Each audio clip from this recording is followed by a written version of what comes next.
Amen. Just exercise. Amen. அப்பதான் அப்பா இப்ப சாப்பிட்டு கொஞ்சம் தெரிக்குதுப்பா. Amen. Today, we are going to talk about a family. This whole month, we are talking about family. இன்று நாம் குடும்பத்தை பற்றி நாம் பார்க்கிறோம். இந்த மாதம் முழுவதுமாக குடும்பம் பற்றி நாம் கற்றுக்கொண்டிருக்கிறோம். We heard many lessons for the past 2 months about family. கடந்த 2 மாதமாக நாம் பல பயிற்சி நாம் கற்றுக்கொண்டிருக்கிறோம். குடும்பம் பற்றி நாம் கற்றுக்கொண்டிருக்கிறோம். Now we learned about our family should not be church-centered fellowship. It should be our own. இது நம்மளுடைய குடும்பமானது சபையானது மத்தியஸ்தாக இல்லாமல் நாம் இது மத்தியஸ்தாக இருக்க வேண்டும் என்பதாக. Our life should not point towards the church. Okay, anything happens to me, it is because of the church. If anything happens to my wife or my kids, it is because of the church. That doesn't work like that. இது நான் என்ன காரியங்கள் நடந்தாலும் சந்தோஷமான காரியம் எந்த காரியங்கள் நடந்தாலும் அதற்கு காரணம் சபை என்பதாக இருக்கக்கூடாது. என்னுடைய மகன் என்னுடைய குழந்தைகள் என்ன காரியங்கள் நடந்தாலும் செயல்கள் நடந்தாலும் அதற்கு காரணம் சபைதான் என்பதாக அவைகள் இருக்கக்கூடாது. We learned about our family is the one unit and we are the family. We are the lighthouse for our family to others also. நம்முடைய குடும்பம் தான் எல்லாவற்றுக்கும் ஒரு விளக்காக இருக்கிறது. அவைதான் எல்லாவற்றுக்கும் முக்கியம் காரணமாக இருக்கிறது. And church supports all these families, facilitate to be together to worship God. The church is a support system for the families to do well. நம்முடைய சபை என்பது பார்க்கும்போது நம்முடைய குடும்பம் சிறப்பாக செய்வதற்கு அவைகளுக்கு ஒத்துழைப்பு கொடுக்கக்கூடிய ஒரு காரியம் சபையாக இருக்கிறது. If family does well, the church does well. குடும்பம் சிறப்பாக செய்யும் பொழுது சபையும் சிறப்பாக நடக்கும். Then we learned about last week from Felix that how men is the head of the family. He should lead by example in every way. கடந்த வாரம் சகோதரர் ஃபெலிக்ஸ் மூலமாக நாம் கற்றுக்கொண்டோம். ஆண்கள் அவர்கள்தான் குடும்பத்திற்கு தலையாக இருக்கிறார்கள். அவர்கள்தான் அந்த குடும்பத்தில் செய்ய வேண்டிய காரியங்கள் சிறப்பான நற்காரியங்களை வழி நடத்தி செல்ல வேண்டும் என்று. I know many husbands were convicted last week. நான் நிச்சயமா அறிந்திருக்கிறேன் பல ஆண்கள் அவைகளிலிருந்து மனம் மாறி இருக்கிறார்கள். கணவன்மார்கள் மனம் மாறி இருக்கிறார்கள். They took the response. It is my responsibility to do my family well in every way. எல்லா விதத்திலும் என்னுடைய குடும்பத்தை சிறப்பாக செல்வதற்கு நான் தான் பொறுப்பு என்பதாக எடுத்துக்கொண்டோம். And we learned that we should not blame our spouse, our kids, our boss, our friends, our church, our leadership. It is our responsibility. நாம் எந்த விதத்திலும் நம்மளுடைய குடும்பமோ நம்மளுடைய குழந்தைகளோ நம்மளுடைய வேலை செய்கிற நம்மளுடைய மேலாளரோ வேறு யாருமே பொறுப்பு கிடையாது. நான் தான் அதுக்கு முக்கிய பொறுப்பு என்பதாக எடுத்துக்கொண்டோம். And today we are going to see 2 couples in the Bible. இன்று வேதாகமத்திலே 2 குடும்பத்தை நாம் பார்க்க இருக்கிறோம். And now we have learned many times about this couple. இந்த 2 தம்பதிகளை பற்றி நாம் நிறைய கற்று இருக்கிறோம். But I something find very interesting in one couple. அதிலே ஒரு தம்பதியிலிருந்து மிக சுவாரஸ்யமான ஒரு சில காரியத்தை நாம் காண இருக்கிறோம். Now we'll start with the title is A Light in the Dark World. இந்த செய்தியின் தலைப்பு இருளான இந்த உலகத்தில் ஒரு வெளிச்சம். Now let's turn to Isaiah 60 chapter 60 verse 1 to 3. ஏசாயா புத்தகம் Isaiah chapter 60 1 to 3. ஏசாயா புத்தகம் 60ஆம் அதிகாரம் வசனம் 1 முதல் 3 வரை. ஏசாயா 60 1 முதல் 3 வரை. எழும்பி பிரகாசி, உன் ஒளி வந்தது, கர்த்தருடைய மகிமை உன்மேல் உதித்தது. இதோ இருள் பூமியையும் காரிருள் ஜனங்களையும் மூடும். ஆனாலும் உன்மேல் கர்த்தர் உதிப்பார், அவருடைய மகிமை உன்மேல் காணப்படும். உன் வெளிச்சத்தினிடத்துக்கு ஜாதிகளும் உதிக்கிற உன் ஒளியினிடத்திற்கு ராஜாக்களும் நடந்து வருவார்கள். ஆமென். Amen. So it is so inspiring from the scripture God says God will use his people to see his glory. இங்கு இந்த வசனத்தை பார்க்கும்போது எவ்வளவு அற்புதமாக தேவன் அவருடைய மக்களை கொண்டு அவருடைய மகிமையை செய்வார் என்று. People will see your brilliance, your wisdom, that how you tackle problems, how you are so confident in every part of life. they'll be amazed because God is in you. இதே மக்கள் நம்மளுடைய செய்கைகளை பார்த்து எப்படியாக இருக்கக்கூடிய காரியங்களை நீங்கள் சந்திக்கிறீர்கள், எப்படி சூழ்நிலைகளை நீங்கள் சமாளிக்கிறீர்கள், எப்படி எல்லாவற்றையும் மேற்கொள்கிறீர்கள் என்று மக்கள் உங்களுடைய நடக்கையிலிருந்து பார்த்து ஆச்சரியப்படுகிறார்கள் இருப்பார்கள். My first topic is walking in the purposes of God. என்று என்னுடைய செய்தியின் முதல் தலைப்பு கடவுளின் திட்டங்களில் வாழ்வது. Let's go to the next slide. Was Lot a righteous man? லோத்து ஒரு நீதிமானாக இருந்தானா? Many times we have the impression of Lot.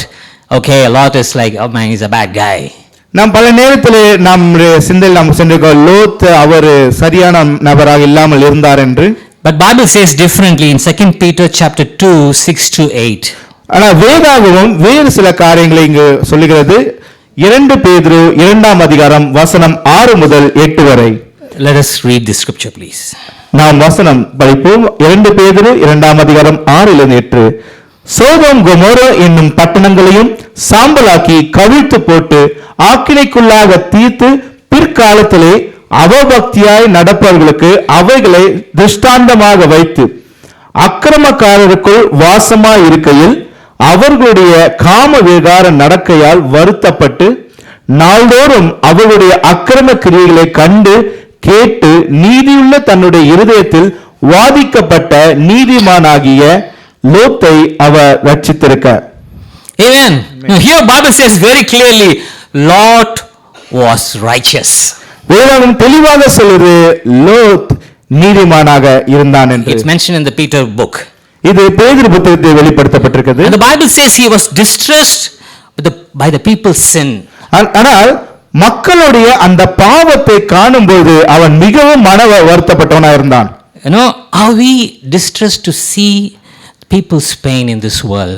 இந்த உலகத்தில் இருக்கக்கூடிய மக்களுடைய பாவத்தை பார்த்து நாம் வருத்தப்படுகிறவர்களாக இருக்கிறோமா? People's pain, மக்களுடைய வலி and their problems. அவர்களுடைய பிரச்சனைகள். Sometimes we do not understand their pain because we don't hear it at all. சில நேரங்களில் அவர்களுடைய பிரச்சனையை நாம் புரிந்து கொள்ளாமல் காரணம் அது நமக்கு கேட்காமல் இருந்திருக்கிறது. But once we meet them and talk to them, then we know that how much they go through.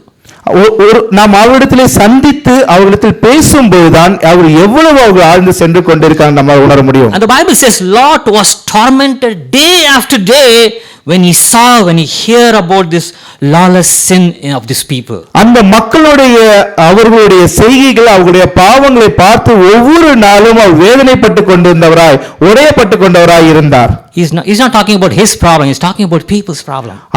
அவருடைய பிரச்சனை குறித்து பார்க்கவில்லை, ஆனால் மக்களுடைய அந்த பிரச்சனை குறித்து அந்த மாதிரி It is important to pray for them.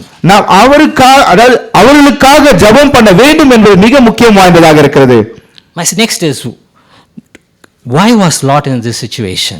லோத்து ஏன் இந்த ஒரு சூழ்நிலை இருந்தார்? Let's turn to Genesis 13, 8 to 11. நாம் ஆதியாகம புத்தகம் 13ஆம் அதிகாரம் வசனம் 8 லிருந்து 11 வரை பார்ப்போம். ஆதியாகம புத்தகம் 13ஆம் அதிகாரம் வசனம் 8 முதல் 11 வரை. ஆபிரகாம் லோத்தை நோக்கி, எனக்கும் உனக்கும் என் மெய்ப்பருக்கும் உன் மெய்ப்பருக்கும் வாக்குவாதம் வேண்டாம், நாம் சகோதரர், இந்த தேசமெல்லாம் உனக்கு முன் இருக்கிறதல்லவா, நீ என்னை விட்டு பிரிந்து போகலாம், நீ இடதுபுறம் போனால் நான் வலதுபுறம் போகிறேன், நீ வலதுபுறம் போனால் நான் இடதுபுறம் போகிறேன் என்றான். அப்பொழுது லோத்து தன் கண்களை ஏறெடுத்து பார்த்து யோர்தான் நதிக்கு அருகான சமபூமி முழுவதும் நீர்வளம் பொருந்தினதாயிருக்க கண்டான். கர்த்தர் சோதோமையும் கொமோராவையும் அழிக்கும் முன்னே சோவாருக்கு போம் வழி மட்டும் அது கர்த்தருடைய தோட்டத்தை போலவும் எகிப்து தேசத்தை போலவும் இருந்தது. அப்பொழுது லோத்து யோர்தானுக்கு அருகான சமபூமி முழுவதையும் தெரிந்து கொண்டு கிழக்கே பிரயாணப்பட்டு போனான். இப்படி அவர்கள் ஒருவரை ஒருவர் விட்டு பிரிந்தார்கள். ஆமென். Now here you see there are two families coming together. இங்கு பார்க்க முடியுது இரண்டு குடும்பமும் ஒன்றாக சேர்ந்து வருகிறார்கள். And you know Abraham said, okay, you take the lead. நாம் பார்க்கிறோம் ஆபிரகாம் சொல்கிறார், நீ முன்பாக செல் என்று சொல்கிறார். You know, in fact Abraham is telling to Lot, hey, these people are fighting, all your people now herdsmen, those who are tending sheep, cattle, they are fighting. Let's separate. We have too much people around us. you go ahead and choose, I will go the other ways. இங்க அப்போ Abraham சொல்லுகிறார், நம்மளுடைய மேய்ப்பர்கள் மக்கள் அவர்களுக்குள்ளாக அங்கு சண்டை போட்டுக் கொண்டிருக்கிறார்கள், அதனால் நாம் இங்கிருந்து பிரிந்து செல்வோம், நீ முதலாவதாக அவர்களை அழைத்துக் கொண்டு நீ ஒரு பக்கம் செல், நான் ஒரு பக்கம் செல்கிறேன் என்று சொல்கிறார். And he gave the opportunity to Lot to choose the place to live in. இங்கு லோத்துவுக்கு அந்த வாய்ப்பை கொடுத்தார், அவர் தேர்வு செய்யட்டும் என்று. And the Bible says he chose what he saw best for himself and for the family. அவர் எப்படி தேர்ந்தெடுத்தார் என்று வேதாகம் சொல்லுகின்றார், அவருக்கும் அவருடைய குடும்பத்துக்கும் எது மிக சிறந்ததாக இருக்கும் என்று நம்பினாரோ அதை அவர் தேர்ந்தெடுத்தார். Sometimes when we want to go to a theater, you want the best seat. நீங்கள் சில நேரங்களில் திரையரங்குகளுக்கு செல்கிறீர்கள், வெளியே செல்ல வேண்டும் என்றால் அதில் மிக அழகாக இருக்கிற சிறப்பான ஒரு சீட் எதுவோ அதை தான் Or you தேர்ந்தெடுப்பீர்கள். go to a wedding place. இல்லை என்றால் நீங்கள் ஒரு திருமணத்துக்கு செல்கிறீர்கள், What you will do first? முதலாவது நீங்க என்ன செய்வீர்கள்? சாப்பாடு அது கரெக்ட். அதுக்கு முன்னாடி நல்ல கரெக்ட் ஷார்ப்பான பிளேஸ்ல உட்காரணும், சென்ட்ரான பிளேஸ்ல உட்கார, அப்பதான் மாப்பிள்ளையை நல்லா பார்க்கலாம், அங்க எல்லாரையும் பார்க்கலாம். Okay, you want to to the best place. நமக்கு சிறப்பான இடம் தான் வேண்டும் என்று நினைப்போம். Now here Lord is like, okay, this is a good place, I like this place. அப்போ லோத்து சொன்னார், எனக்கு இந்த இடம் பிடித்திருக்கிறது, நான் அந்த இடத்திற்கு செல்கிறேன் என்று சொன்னார். But we need to understand he was not godly enough to take God's help in choosing that place.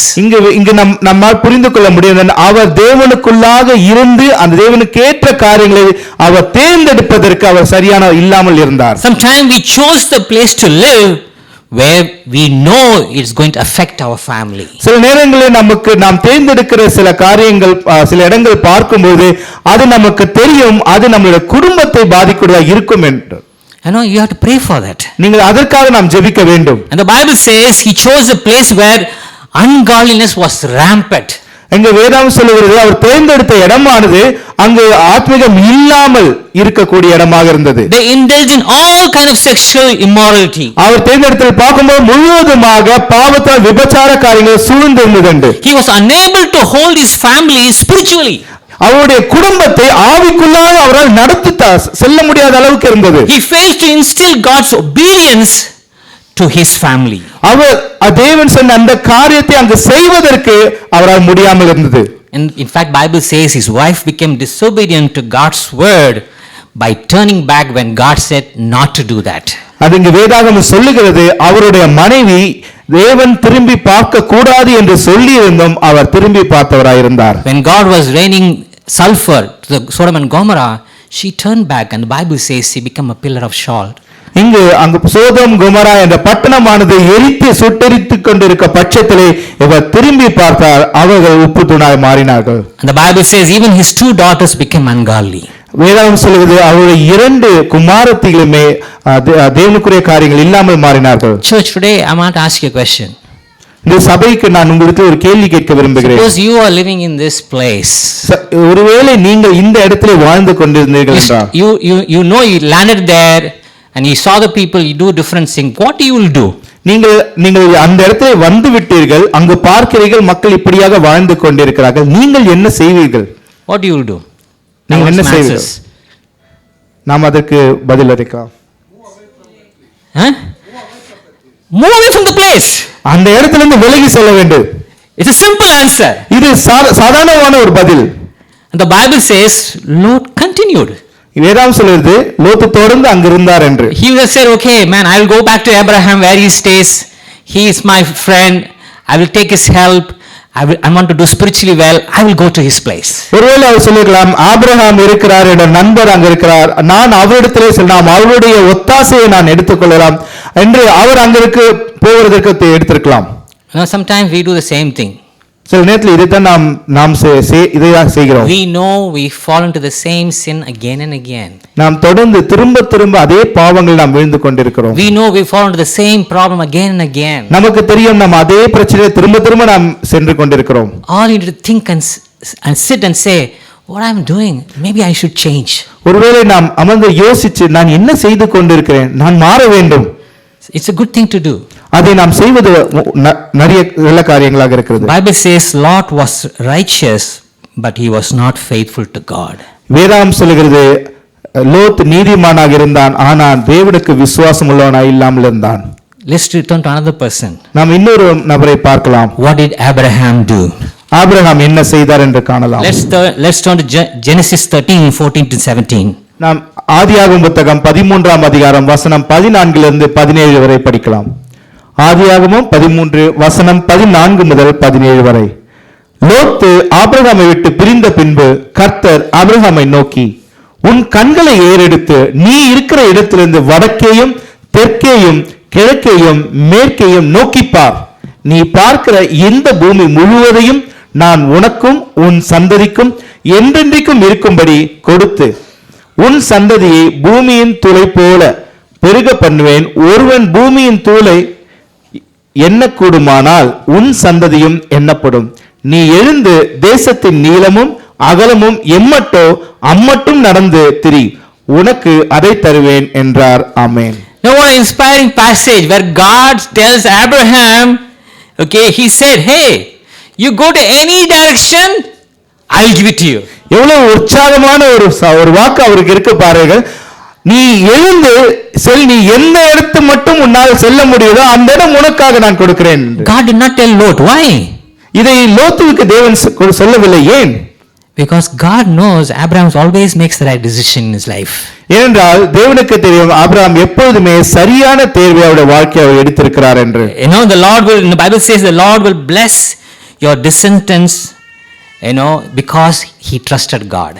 ஏனென்றால் வேதம் சொல்லுகிறது அவர் ஆபிரகாம் தேவனை அவர் நம்பி இருந்த காரணத்தினால் அவருடைய சந்ததி தலைமுறை மட்டும் அவரை ஆசீர்வதிக்கிறேன். He says, I'll give you northward, southward, eastward, westward, all the land I'm giving to you and to your descendants. அவர் சொல்றார், நான் வடக்கே தெற்கே கிழக்கே மேற்கே எல்லாவற்றையும் உன்னுடைய சந்ததிக்கு நான் கொடுக்கிறேன் என்று சொன்னார். Same thing, Lord will bless us as our descendants if you just hold to his teachings. அதே போலதான் நாம் அவருடைய வார்த்தையிலே நாம் நிலைத்திருக்கும் பொழுது நமக்கும் நம்முடைய சந்ததிக்கும் அவர் நம்மை ஆசீர்வதிக்கிறவராய் இருக்கிறார். Abraham did not worry about losing the best land before Lot.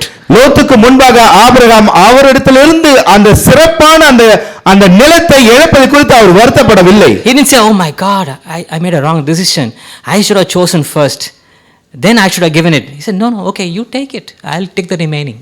ஒருவேளை ஆபிரகாம் யோசிச்சிருக்கலாம், ஐயோ நான் தப்பு பண்ணிட்டேன், நான் முதலாவது எந்த நிலத்துக்கு செல்ல வேண்டும் நான் யோசிச்சிருக்கணும், அதுக்கப்புறம் கூட அவருக்கு கொடுத்திருக்கலாம் என்று அவர் யோசிச்சிருக்கலாம். But he trusted God that he will take care of his boundaries. ஏன் அவர் தேவனை அதிகமாய் விசுவாசித்து இருந்தார், அவருக்கான எல்லைகளை தேவன் கொடுப்பார் என்று. He was relying on God always, because he knows God will bless his generation. அவர் எப்பொழுதுமே தேவனோடு இசைந்து அவரை சார்ந்து இருந்தார். ஏனென்றால் அதன் மூலமாக அவரும் அவருடைய சந்ததியும் ஆசீர்வதிக்கப்படும் என்று. If you see his generation, Isaac, Jacob, everybody followed God's. நாம் அவருடைய சந்ததியை பார்த்தோம் என்றால் அவருக்கு பிறகாக ஈசாக்கு மற்றும் யாக்கோபு தொடர்ந்து அந்த சந்ததிகளை அவர் ஆசீர்வதித்தார். When he asked his son Isaac to come to the mountain for his sacrifice, his son did not do anything. He said he just followed his father. அவருடைய மகன் குமாரன் ஈசாக்கை நீ வா பலி கொடுக்கலாம் என்று அழைக்கும் போது அவர் வேறு எதுவுமே சொல்லவில்லை. தகப்பன் அழைத்ததும் அவராக கூடவே சென்றார். He said we are going to go for a sacrifice. The son does not know that he is going to get killed, but he said I will go for a sacrifice, come over. அவர் இடத்திலே அவர் என்ன பலி என்று கேட்கவில்லை. அவர் சொன்னார் பலி கொடுக்கலாம் வா என்று சொன்னார். அவர் சொன்னவுடன் அவர் யார் எது பலி என்று எதையுமே கேட்காமல் உடனே செல்வராய் இருந்தார். Why he did that? எதற்காக அவர் அதை செய்தார்? Because Abraham taught the fear and reverence of God to his family. ஏனென்றால் அவருடைய குடும்பத்திற்கு தேவனுக்கு பயந்து இருக்கிறதும் தேவனை மதிக்கிற அந்த காரியத்தையும் அவர் அவளுக்கு போதித்திருக்கிறார். As a parents, do you teach, do you put God's fear in your kids' life? ஒரு குடும்ப தாய் தகப்பனாய் இருக்கிற நாம் நம்மளுடைய குழந்தைகளிடத்திலே தேவனுக்கு பயந்து இருக்கக்கூடிய அவருக்கான கிரியைகள் செய்கிறதை நாம் போதிக்கிறோமா? We learned everyone is to be a friend to our kids, but we don't put the fear to our kids. நாம் எப்படி ஒரு நட்பாக நம்ம ஒருத்தரோடு ஒருத்தர் இருப்பது என்பது நாம் கற்றிருக்கிறோம் சொல்லியிருக்கிறோம். ஆனால் அதனால் அந்த தேவனுக்கு கூடிய அந்த பயத்தை மரியாதை நாம் சொல்லிக் கொடுத்திருக்கிறோமா? And if you see Abraham's, even his servant, he was willing to pray to God to find a wife for his master's son. அது மாத்திரமல்லாமல் அவரோடத்திலே வேலை செய்கிறவர் கூட தேவனிடத்திலே ஜெபித்தார் அவர்கள் மனைவி அமைய வேண்டும் என்று. Where he got this wisdom? எங்கிருந்து அவருக்கு இந்த ஞானம் கிடைத்தது? Abraham has spoken to his servant always, hey, trust God, God will take care. இதை ஆபிரகாம் எப்பொழுதுமே அவரோடத்திலே வேலை செய்வது சொல்லிக் கொடுத்தார், தேவனை நீ விசுவாசித்தீரு என்று சொல்லிக் கொடுத்திருந்தார். And even the servant praying specifically, God, if I'm going to meet this person who gives the water to my camels, that is the person that you have chosen, I am going to choose for my masters. அவருடைய அந்த வேலை செய்கிறவர் அவர் ஜெபித்தார், தேவனே நான் சென்று நான் தண்ணி கேட்கும்போது யார் தண்ணீர் கொடுக்கிறார்களோ அவர்களை என்னுடைய எஜமானுக்காக நான் தேர்ந்தெடுக்கிற காரியமாக நீர் தேர்ந்தெடுத்தாக இருக்கிறது என்று. Because Abraham instilled that God's fear and reverence, that's why he was willing to do it. ஏனென்றால் அப்படியாக ஆபிரகாம் தேவனுக்கு பயந்து அவருக்குள்ள கனத்தை அவர் கொடுக்கக்கூடியவராக இருந்தார். Sometimes we are fearful about our kids. சில நேரங்களில் நம்முடைய குழந்தைகளை குறித்து நாம் பயப்படுகிறோம். Where they are going to be? Where they are going to be? அவர்கள் எங்க இருக்க போகிறார்கள்? If you put God's word in their hearts every time, they will do what is right.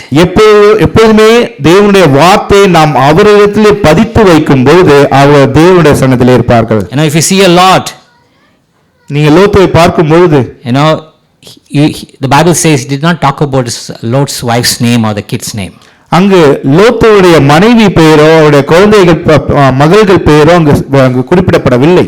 In fact, if you look at the history, not much talks about Lot's family. நீங்கள் வரலாற்றை நீங்கள் பார்த்தீர்கள் என்றால் அதிலே அவருடைய குடும்பத்தில் மற்ற யாரை பற்றியும் சொல்லப்படவில்லை. They talked about it, but if you see Abraham's descendants, everybody was talked about it because God was with Abraham all times. அவர் பற்றி குறிப்பிடப்பட்டிருக்கிறது, ஆனால் ஆபிரகாமோ அவருடைய சந்ததி எல்லாவருடைய பெயரும் ஆனால் குறிப்பிடப்பட்டிருக்கிறது, அவர் தேவனோடு சேர்ந்திருந்தார். My next question is, என்னுடைய அடுத்த கேள்வி, are we like Abraham or Lot? நாம் ஆபிரகாமை போல இருக்கிறோமா இல்லை லோத்துவை போல இருக்கிறோமா? We can be in this only two. நாம் இதிலே ஏதாவது ஒன்றாக தான் நாம் இருக்கக்கூடும். You and me knows very well. நீங்களும் நானும் நிச்சயமாக இதை அறிந்திருக்கிறோம். Either one of us will be in this situation. If we are in a different situation, it's time to change. நாம் இதிலே ஏதோ ஒரு சூழ்நிலை தான் நாம் இருந்திருக்கிறோம். நாம் இந்த சூழ்நிலை ஏதோ சூழ்நிலை இருக்கும்போது இதுதான் நாம் மாற வேண்டிய நேரமாக இருக்கிறது. My second topic is a heart at peace.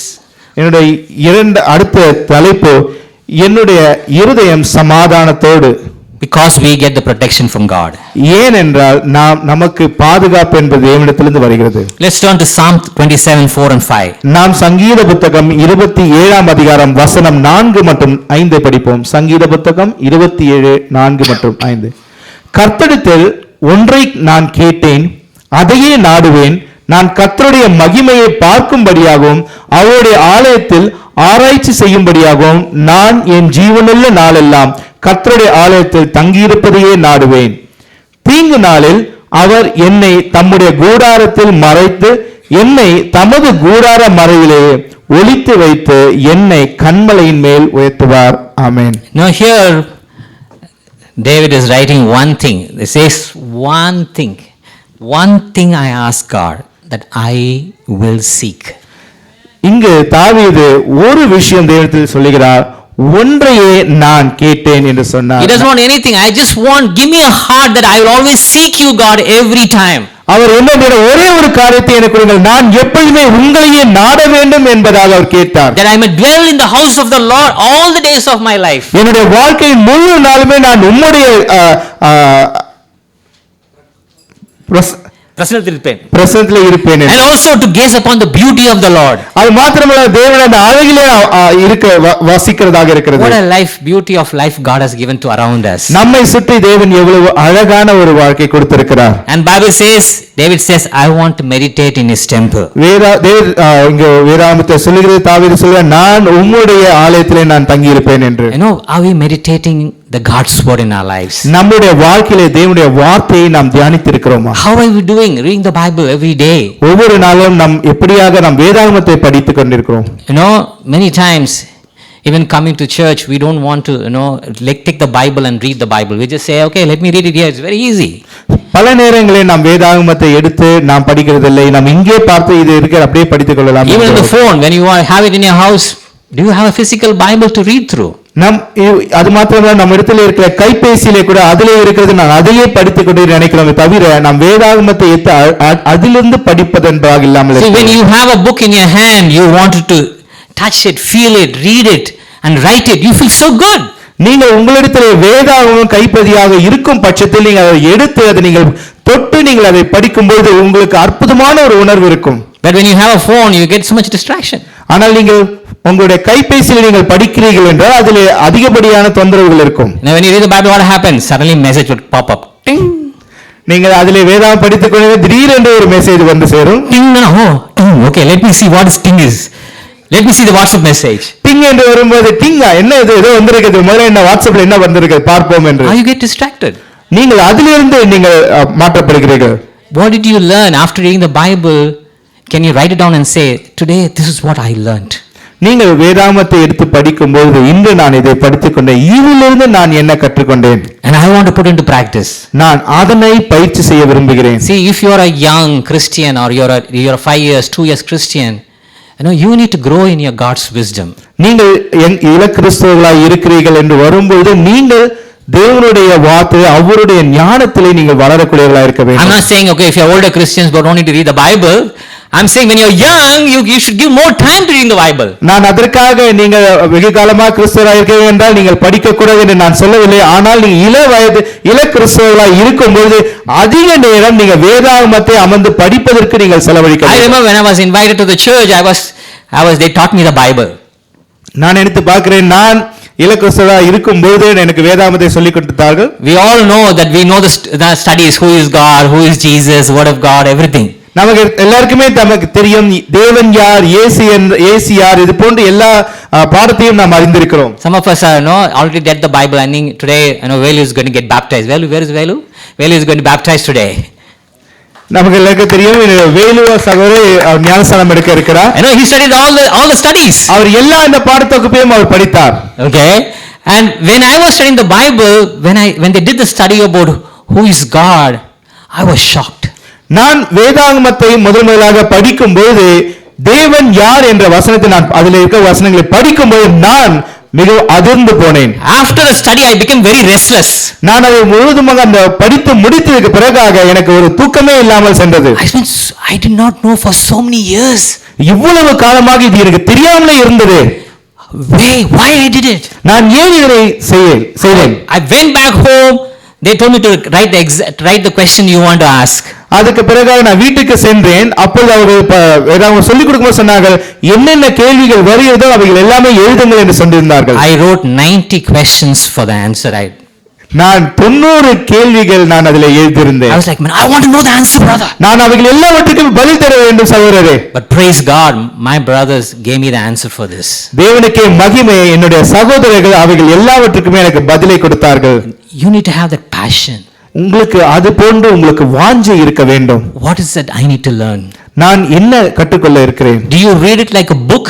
நீங்கள் ஒரு புத்தகத்தை படிப்பது போல அவைகளை படிக்கிறீர்களா? Or do you read it that this is a word of God, God's breath in this word? நீங்கள் அதை படிக்கும்போது இது தேவனுடைய வார்த்தை, அது தேவன் இருக்கிறார் என்பதாக உணர்கிறீர்கள். I want this said everybody to be expert in teaching the Bible to everyone. நான் இந்த இடத்துல இருக்கக்கூடிய எல்லாரையும் நான் நீங்கள் வேதாகமத்தை சொல்லிக் கொடுப்பதிலே கை தேர்ந்தவர்களாய் நீங்கள் இருக்க வேண்டும் என்று.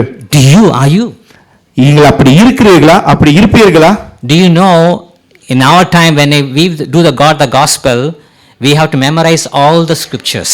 நாங்கள் வேதாகமம் படித்த அந்த காலகட்டத்திலே பார்க்கும்போது எல்லா வசனங்களையும் நாங்கள் மனப்பாடம் செய்ய வேண்டியதாக இருந்தது. Who is God? Word of God, Jesus, church, everything should be memorized. தேவன் யார், இயேசு யார், சபை, சீடத்துவம் எல்லா வசனங்களையுமே நாங்கள் மனப்பாடம் செய்வதாக இருந்தது. 60 scriptures we will memorize. நாங்கள் 60 வசனங்களை நாங்கள் மனப்பாடம் செய்தோம். Even now it is in my heart. இன்றும் மட்டும் அவைகள் பார்க்கும்போது என்னுடைய மனதில் இருக்கிறது. Are you? நீங்கள் எப்படி இருக்கிறீர்கள்? அப்படியாக bro, who is God's son? bro நீங்க ஹெல்ப் பண்ணுங்க bro, நீங்க பண்ணுங்க bro. See, you have to rise up. நீங்கள் எழும்ப வேண்டியவர்களாக இருக்கிறீர்கள். Who is going to teach the younger generation outside? வெளியில இருக்கக்கூடிய இள வயதுள்ள மக்களுக்கு யார் போதிப்பது? Not always the leaders. You have to rise up. எல்லா நேரங்களிலுமே தலைவர்கள் தான் போதிப்பார்கள் கிடையாது, நீங்கள் தான் எழும்பி And the parents should போதிக்க expect that. பெற்றோர்கள் இதுதான் நீங்கள் வாஞ்சிக்க வேண்டும். How much you give importance to your studies? எவ்வளவாக உங்களுடைய படிப்புக்கு நீங்க முக்கியத்துவம் கொடுக்கிறீர்கள்? பட்ரா பட்ரா பட்ரா வாழ்க்கடா வாழ்க்கடா வாழ்க்கடா சொல்லி தான் இருக்கிறோம். ஆனா பைபிள் படிச்சு பட்ரா பட்ரான்னு சொல்றோமா?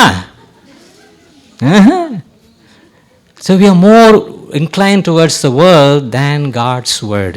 நாம் தேவனுடைய வார்த்தைக்கு கொடுக்கக்கூடிய அந்த முக்கியத்துவம் கொடுக்காம நாம் பல நேரங்களில் உலகத்தில் இருக்கக்கூடிய காரியங்களுக்கு நிறைய முக்கியத்துவம் கொடுக்கிறோம். Your kids should know, if I ask, okay, what is Hebrews 4:12 and 13, he should know the word by word to tell to you. நீங்கள் எபிரேயர் 12:13 என்ன சொல்லுகிறது என்று நீங்கள் சொல்லும் பொழுது அந்த வசனத்தை முழுவதுமாக உங்களுடைய குழந்தைகள் மனப்பாடமாக வார்த்தைக்குள் வார்த்தையாக எல்லாவற்றையும் அவர்கள் உள்ளாக இருக்க வேண்டும். If you are a disciple, your son or kid's disciple, they should know. உங்களுடைய பிள்ளைகள் அவர்கள் சீடராக இருக்காலும் நிச்சயமாக அவர்கள் இதை தெரிந்திருக்க வேண்டும். Amen. Amen. சத்தமே வரல. Amen. Amen. I know it's not easy. எனக்கு தெரியும் இது சுலபமானது கிடையாது. But we have to follow the example first. ஆனால் முதலாவது நாம் தான் ஒரு முன் உதாரணத்தை ஏற்படுத்த வேண்டும். Parents should lead. Again, தாய் தகப்பன்மார்கள் தான் இதை வழிநடத்த வேண்டும். and it's if your example, what the kids will do? நீங்கள் உதாரணத்தை நீங்கள் வெளிப்படுத்தும் போது உங்களுடைய குழந்தைகள் என்ன செய்வார்கள்? You should use the scriptures. நீங்கள் வசனத்தை நீங்க உபயோகப்படுத்த வேண்டும். When they have trouble, what you should do? அவர் பிரச்சனையில் இருக்கும்போது என்ன செய்ய வேண்டும்? Joshua 1:9 says, do not be discouraged or terrified, for the Lord your God be with you wherever you go. When you tell your scriptures to your son or daughter, man, I'm going to face it. நீங்கள் யோசுவா 1:1 சொல்வது போல Joshua, do not be discouraged. That's okay. Okay. When you say the scriptures to your kids, what you will do? Man, my dad, mom knows scriptures. Man, I'm going to do it. நீங்கள் உங்களுடைய குழந்தைகளுக்கு நீங்கள் வசனத்தை நீங்கள் சொல்லும் பொழுது அவைகள் அதை பார்க்கும்போது அவர்களும் அதை குறித்து மிகவும் உற்சாகம் அடைவார்கள். And the Bible says, in the days of trouble, God will protect them. வேதம் சொல்லுகிறது, உங்களுடைய கடினமான சூழ்நிலையில் தேவன் உங்களை பார்த்துக் கொள்கிறார் இருப்பார். You know, he will lift up on a rock. அவர் உங்களை பாறைகளுக்கு மேலாக உயர்த்துகிறவராய் இருப்பார். Let's go to another scripture, Isaiah 26:3. ஏசாயா 26:3 அடுத்த வசனத்துக்கு நாம் செல்வோம். ஏசாயா புத்தகம் 26:3. உம்மை உறுதியாய் பற்றிக் கொண்ட மனதை உடையவன் உம்மையே நம்பியிருக்கிறபடியால் நீர் அவனை பூரண சமாதானத்துடன் காத்துக் கொள்வார். Amen. Okay.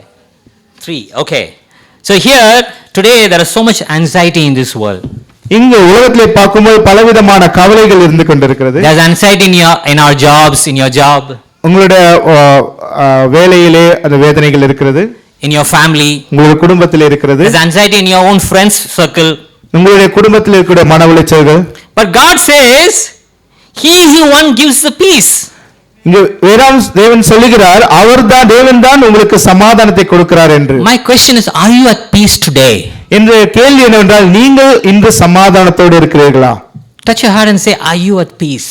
நீங்கள் உங்களுடைய இதயத்தை தொட்டு சொல்லுங்கள், நீங்கள் சமாதானத்தோடு இருக்கிறீர்களா? Or you're thinking, man, my exams are coming. My class is there. I don't know, tomorrow experiment. I don't know what to do. Or my problems. Are we anxious about things? எனக்கு தேவை இருக்கிறது, எனக்கு நாளை வேறு சில சூழ்நிலைகள் இருக்குது, இது எப்படி சமாளிப்பேன் என்பதாக மன உளைச்சலோடு இருக்கிறீர்கள். And the Bible says our mind is steadfast. That means he is in constant flow. He will not be stopped by anybody because God's spirit is in him. இங்கே வேதம் சொல்லுகிறது, அவன் மனமானது ஸ்திரமானதாக இருக்கிறோம், ஏனென்றால் தேவனுடைய காரியம் வார்த்தையானக்குள்ளாக இருக்கிறது என்று. When we are steadfast in life, that means we are at peace. நாம் நம்முடைய வாழ்க்கையிலே நாம் ஸ்திரமாய் இருக்கிறோம் என்றால் அதற்கு காரணம் நாம் சமாதானத்தோடு இருக்கிறோம் என்பதாக இருக்கிறது. And the last one, கடைசியாக, a teachable heart. போதிக்கின்ற இருதயம். Let's go to Psalm 25:9 and 12. நாம் சங்கீத புத்தகம் 25ஆம் அதிகாரம் வசனம் 9 மற்றும் 12. சங்கீத புத்தகம் 25ஆம் அதிகாரம் 9 மற்றும் 12. சாந்த குணமுள்ளவர்களை நியாயத்திலே நடத்தி சாந்த குணமுள்ளவர்களுக்கு தமது வழியை போதிக்கிறார். 12 கர்த்தருக்கு பயப்படுகிற மனுஷன் எவனோ அவனுக்கு தான் தெரிந்து கொள்ளும் வழியை போதிப்பார். ஆமென். Are we humble enough to learn the right way? நாம் சரியான விதத்திலே கற்றுக்கொள்வதற்கு நாம் தாழ்மை உள்ளவர்களாய் இருக்கிறோமா? Sometimes we give the direction to the married couples. சில நேரத்திலே நாம் திருமணமான தம்பதியருக்கு அவர்களுக்கு சரியான குறிப்புகளை நாம் கொடுப்போம். Now this is what you should do, this is what you should go about it. இப்படிதான் நீங்கள் செய்ய வேண்டும், இப்படிதான் நீங்க நடக்க வேண்டும் என்று சொல்லி கொடுப்போம். But do we accept it or we refuse to listen to it? நாம் அதனை ஏற்றுக்கொள்கிறோமா இல்லை ஏற்றுக்கொள்ளாமல் அவைகளை நிராகரிக்கிறோமா? How you expect your marriage to change if you don't want to listen? நாம் அதனை கேட்கவில்லை என்றால் எப்படி நம்மளுடைய திருமண வாழ்க்கை மாறும் என்று எதிர்பார்க்கலாம்? Now I appreciate all the leaders. நான் எல்லா தலைவர்களையும் நான் பாராட்ட விரும்புகிறேன். Now let's if you are leader, please stand up. நீங்கள் தலைவர்களாக இருக்கிறீர்கள் என்றால் தயவு செய்து எழுந்திருங்கள். Leaders, zone leader, everybody can you please stand up? குடும்ப சபை தலைவர், மண்டல தலைவர்கள். I know your humility, please stand up. எனக்கு தெரியும் உங்களுடைய தாழ்மையை பற்றி, இருந்தாலும் நீங்கள் எழுந்து நிற்கும்படி கேட்டுக்கொள்கிறேன். Let's give a big clap to them, guys. நாம் கரங்களை தட்டுவோம், உற்சாகப்படுத்துவோம். Thank you, please be seated. Why? Because they are doing a regular job. They are doing their work. Still, they want to help out people. They want to give them advice. They want to do their best to help out these people. அவர்கள் எல்லோரும் போல சாதாரணமாக அவர்கள் வேலை செய்து கொண்டிருக்கிறார்கள். அவர்களுக்கு வேலையின் மத்தியிலே அவர்கள் போதிக்கிறவர்களாக இருக்கிறார்கள், ஊழியம் செய்யக்கூடியவர்களாக இருக்கிறார்கள், ஒரு தாங்குறவர்களாக இருக்கிறார்கள். நிச்சயமாக அவரை பாராட்ட வேண்டும். Now we should have said, okay, we could easily say, no, I have so much work, I don't have time. But they're willing to give time. அவர்கள் சுலபமாக சொல்லக்கூடும், எனக்கு வேலை அதிகமாக இருக்கிறது, எனக்கு நேரமே இல்லை என்று அவர்கள் சொல்லக்கூடும். Do we appreciate their time for your life? Do you appreciate their time for your life? உங்களுடைய வாழ்க்கையில் அவருடைய நேரத்தை குறித்து நீங்கள் பாராட்டுகிறீர்களா? Somebody who listens to your problems. யாரோ உங்களுடைய பிரச்சனையை கேட்கிறார்கள் என்று வரும்போது, who listens to your worries and troubles. உங்களுடைய பிரச்சனைகளையும் உங்களுடைய வேதனைகளையும் கேட்கும்போது, think about how do you feel after you speaking about it? நீங்கள் அதை பற்றி பேசினதுக்கு பிறகாக எப்படியாக நீங்கள் உணர்கிறீர்கள்? You feel light. நீங்கள் சரியாக உணர்கிறீர்களா? You feel light in your நீங்க பாரமானது இலகுவானதாய் மாறினதாக உணர்கிறீர்களா? I feel great when I speak to my brother about my problems. To my leader I speak about everything. I feel so good. நான் என்னுடைய தலைவரிடத்திலே என்னுடைய பிரச்சனை குறித்து பேசினதுக்கு பிறகாக என்னுடைய மனமானது ஒரு இலகுவாக சரி அற்புதமாக இருப்பதாக நான் உணர்ந்தேன். I feel so encouraged. I feel excited about it. நான் அதை குறித்து நான் மிகவும் உற்சாகமடைந்தவனாக இருக்கிறேன். Sometimes they give food also. சில நேரத்தில் அவர்கள் எனக்கு உணவும் கொடுப்பார்கள். I went there and they gave some food, good food. அங்கு சென்றேன், அவர்கள் நல்ல உணவுகளை கொடுத்திருந்தார்கள். Praise God for that. அதற்கு தேவனுக்கே மகிமை. They gave, so all the disciples like, bro, எனக்கு இந்த சாப்பிட போடுங்க bro. They gave variety of food. I said, wow. I know it is amazing what a love it is. அதை பார்க்கும்போது எவ்வளவு அற்புதமான ஒரு அன்பாக இருக்கிறது இவைகள். That's what I do when somebody comes to my house first time, I have the food. நான் அதைத்தான் செய்வேன்.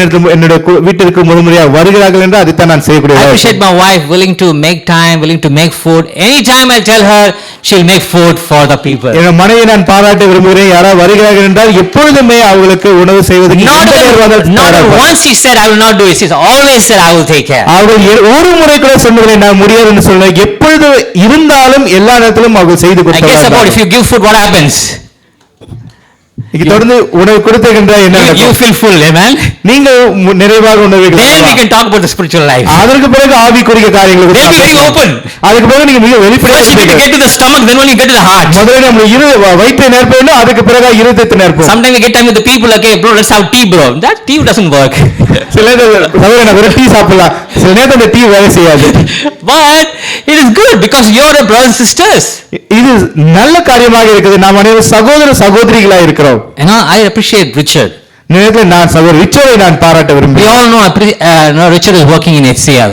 நம்ம எல்லாருக்கும் தெரியும் ரிச்சர்ட் HCL வேலை செய்து கொண்டிருக்கிறார். A very big role in the company. அந்த கம்பெனியிலே மிகப்பெரிய ஒரு பொறுப்பு அவருக்கு இருக்கிறது. He has a lot of difficulties, especially his kids. He has a lot of difficulties. அவருடைய குழந்தைகள் மத்தியிலே சில மார்பன கடினங்கள் இருக்கிறது. But still he was willing to give to the people. He will go to the ministries, help out people, listen to the people. ஆனாலும் இருந்த போதிலும் அவர் முன் வந்து அவருடைய குடும்ப சபையிலும் பார்க்கும்போது மினிஸ்ட்ரியிலும் அவரை சுற்றி இருக்கிற மக்களிடத்தில் அவர் சென்று ஊழியம் உதவி. I was spending time with him. நான் அவரோடு நேரம் செலவிட்டுக் I கொண்டிருந்தேன். was shocked. How can you do it? You have so much problem, but yet you are willing to go and help out people. நான் அவரிடத்துல நேரம் செலவிட்டேன். உங்களுக்கு அவ்வளவு பிரச்சனை இருக்கிறது, அந்த பிரச்சனைக்கு மத்தியில் நீங்க எப்படி சென்று ஊழியம் செய்யல அவங்களுக்கு உதவி செய்கிறீர்கள் என்று கேட்டேன். Sometimes when we are in the problem, it's so difficult to think about others and their problems. சில நேரத்தில் நமக்கு பிரச்சனை இருக்கும்போது அந்த பிரச்சனைகளுக்கு மத்தியாலே மற்றவர்களையும் அவருடைய பிரச்சனையை சிந்திப்பதில் கடினமாக இருக்கும். We think our problem is more bigger than other people's problems. நாம் என்ன நினைப்போம் என்றால் நம்மளுடைய பிரச்சனை தான் அவருடைய பிரச்சனையோட பெரிய பிரச்சனையாக இருக்கு நினைப்போம். And he is willing to travel to different ministries, go and help out. அவர் வெவ்வேறு குடும்ப சபைக்கு சென்று வெவ்வேறு இடங்களுக்கு சென்று ஊழியம் செய்கிறவராக இருந்தார். He could easily said, அவர் சுலபமா சொல்லி இருக்கலாம், I am busy, bro. நான் ரொம்ப வேலை பளுவா இருக்கேன் sir. I'm taking my career in life. That's my priority, bro. என்னுடைய எதிர்காலம் தான் எனக்கு மிக முக்கியம், அதுதான் எனக்கு முக்கியத்துவம் என்று சொல்லியிருக்கலாம். I want to build my life, my family, bro. என்னுடைய குடும்பமும் என்னுடைய வாழ்க்கையை நான் கட்டமைக்க வேண்டும் என்று Some of us சொல்லியிருக்கலாம். are thinking like that. நம்மளே பல பேர் அதுதான் யோசித்துக் கொண்டிருக்கிறோம். But the most worthy thing is to serve God's purpose is the most important, fulfilling thing. நாம் நம்முடைய வாழ்க்கையின் மிக முக்கியமான காரியமே தேவனுடைய காரியத்தை நாம் கட்டமைத்து அவருடைய ஊழியத்தின் காரியங்களை செய்வதாக இருக்கிறது. I appreciate Richard. Let's give a round of applause to him. சகோதரர் ரிச்சர்டுக்கு நாம் கரங்களை தட்டி அவரை நாம் பாராட்டுகளை சொல்லுவோம். You know, today, we learned something about these two couple. நாம் இந்த இரண்டு தம்பதிகளிடத்திலிருந்து இந்த நற்காரியங்களை நாம் கற்றுக்கொண்டோம். As Bible says, let us be the light in this dark world. நாம் வேதாகம் சொல்லுகிறது இந்த இருள் சூழ்ந்திருக்கிற இந்த உலகத்தின் மத்தியிலே நாம் ஒளிகளாய் இருப்போம் என்று. You can be either Abraham or Lot. நாம் ஆபிரகாமா இருக்கலாம், இல்லை லோத்துவாக இருக்கலாம். You have the choice in your hand. அந்த தேர்வை அதை தேர்ந்தெடுக்க போகிறீர்கள் என்பது உங்களுடைய கரங்களில் இருக்கிறது. For your family, it is in your hand. உங்களுடைய குடும்பத்திற்கு உங்களுடைய கரங்களில் இருக்கிறது. You are responsible for every decision you make for your family. உங்களுடைய குடும்பத்தில் இருக்கிற எல்லா காரியத்தையும் நீங்கள் தான் தீர்மானிக்கிறவர்களாக இருக்கிறீர்கள். And if you rely on God, as Abraham, God will bless our descendants till at the end. நீங்கள் தேவனை ஆபிரகாம் எப்படி தேவனை அதிகமாய் சார்ந்து இருந்தாரோ அதே போன்று நீங்கள் சார்ந்திருக்கும் பட்சத்திலே உங்களுடைய சந்ததிகள் தேவனுக்குள்ளாய் ஆசீர்வதிக்கப்படும். Even as we take part of the communion, இந்த நேரத்தில் நற்கடுகிற நேரத்திலே கூட we have to really make the decision. நாம் ஒரு முக்கியமான ஒரு தீர்வை எடுப்போம். Jesus gave the importance to the family. இயேசு அவருடைய குடும்பத்திற்கு மிக முக்கியத்துவத்தை கொடுத்தார். He always stressed it how important to raise a God's family. தேவனுடைய ஆவிக்குரியாக அவருடைய குடும்பத்தை எப்படி வளர்ப்பது என்பதிலே அவர் Even in his death time, his family was next to him because he had that relationship. அவருடைய அந்த மரண நேரத்திலே கூட அவருடைய குடும்பமானது அவருக்கு அருகாமையிலே இருந்தார்கள், அந்த அளவுக்கு நெருக்கமா இருந்தது. And today, even as we take part of the communion, let us really remember that God, I want to build a spiritual amazing family. நாம் இந்த நேரத்தில் கூட நாம் நற்கனை எடுக்கும் போகிறது நாம் தேவனிடத்தில் நாம் கேட்போம், நான் என்னுடைய குடும்பத்தை நான் ஆவிக்குள்ளாக நான் வளர்க்க வேண்டும் என்று. We'll have a song and then we'll pray. நமக்கு பாடல் இருக்கிறது, அதுக்கு பிறகு ஜெபிக்கலாம்.